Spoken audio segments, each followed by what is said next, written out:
This is one of 6 short films which look beyond hierarchy at 2 different approaches to self-organisation.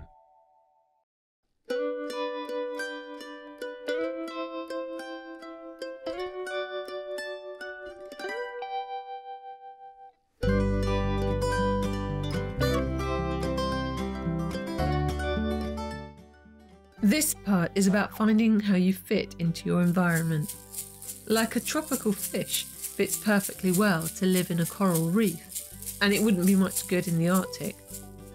An organisation also needs to have the right bit in the right places so that it fits in its environment and needs to adapt as things change.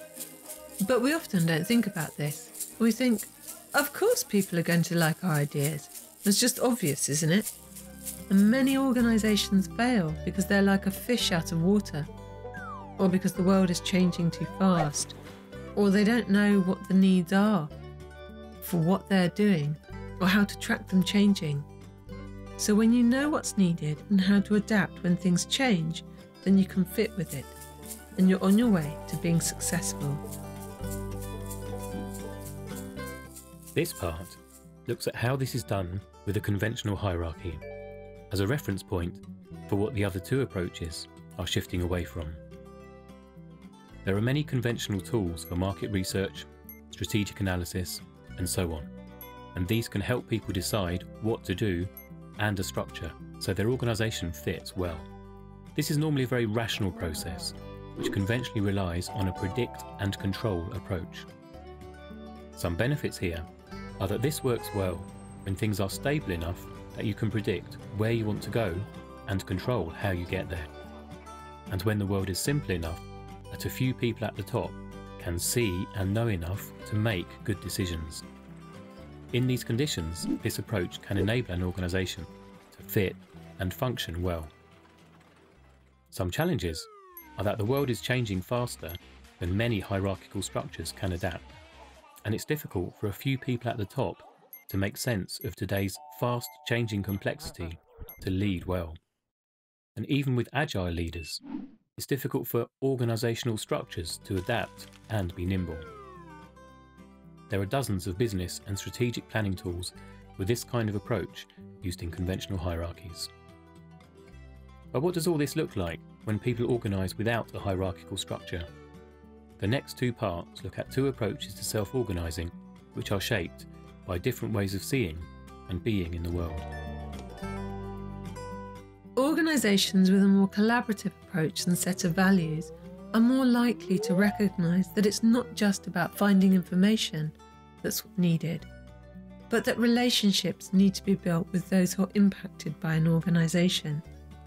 This often means stakeholder mapping and engagement, which involves identifying stakeholders, seeking to understand how they're impacted and their needs, trying to balance the needs of many stakeholders, and develop ongoing relationships with stakeholder groups. This involves a shift away from our understanding of ourselves and our organisations as separate entities towards an understanding of the flows of relationship and our interdependence. In the world of conscious business, this is called a shift from the shareholder business model to the stakeholder business model. Some benefits here are that these 2-way relationships often mean that much more and better quality information is gained than that which is gained through just market research. Balancing competing needs helps achieve a good fit in more complex environments. When things get tough, it's a network of strong relationships which helps us survive. So collaborative relationships with different stakeholder groups means an organisation is going to be more resilient. Becoming conscious of the larger systems of which we are a part connects us to a deeper intelligence, which can inform our choices about how we fit. Some challenges here are that balancing needs of different stakeholder groups is complex and needs skills of negotiation and integrating multiple perspectives. Stakeholder consultations can take a long time, and then stakeholders' priorities can quickly change. If our awareness of the systems that we inhabit is limited to perceiving the parts as separate and disconnected, then we are blind to the unintended impacts of our behaviour. Tools which can help here are identifying stakeholders who are impacted by your work and build relationships with them. An in-depth process of researching perceptions of value you create equips any organisation to achieve a good fit with its customers or other stakeholders' needs. Identifying partners to collaborate with. Identifying peers you may be in competition with and seek opportunities to collaborate for mutual benefit, such as in collaborative marketing campaigns. Harness learning through circular processes to gain frequent feedback from the environment, like the action and reflection cycle, or the leading, doing, measuring process built into sociocracy. The systems game, to support people in understanding the interconnected nature of the living systems of which we and our organisations are a part. Another approach to self-organisation beyond hierarchy is more agile, responsive, adaptable, and evolutionary, and there are many examples of this. This part looks at holacracy as an example of self-organisation with a dynamic steering approach. This enables organisations to fit into a changing world by adapting to changes constantly, and this happens at all levels: the purpose of the organisation, the governance and structure, and also how the work is done.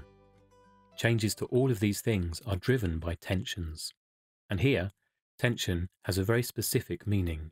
It doesn't mean interpersonal tensions, where one person is annoyed with another. Rather, a tension is defined as any gap between current reality and the potential of what could be realised to achieve the purpose.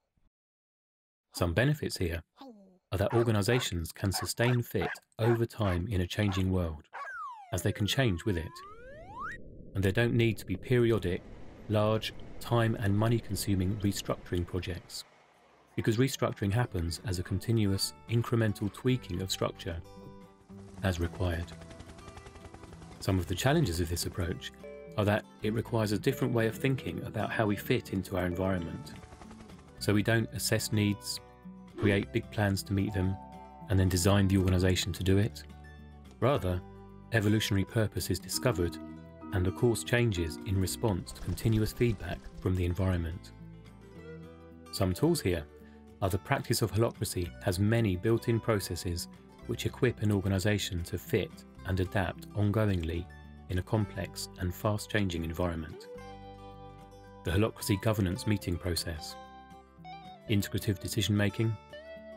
The organisational structure created with holacracy is a holarchy of circles which operate at different levels of scale, instead of a hierarchy or flat structure. And a mindset and practice of dynamic steering. To summarise, hierarchies are well suited to fit relatively stable and simple environments, while collaborative approaches are better suited for conditions which are more complex, but not changing too fast. And more agile approaches enable fit where there's both lots of complexity and rapid change. So analysing your environment can help you identify which pattern of organisation best fits those conditions, so you can work, rest and play together in ways which are brilliant and inspiring. These are just 3 models, which don't exactly fit reality, and not one of them is better than the others. Rather, each model fits better into a different set of conditions, culture, and values. Many organisations are a complex mix of these patterns, and recognising them will enable you to make conscious choices about which works best in your situation. Which is the better fit for your organisation, environment, and where things are moving to.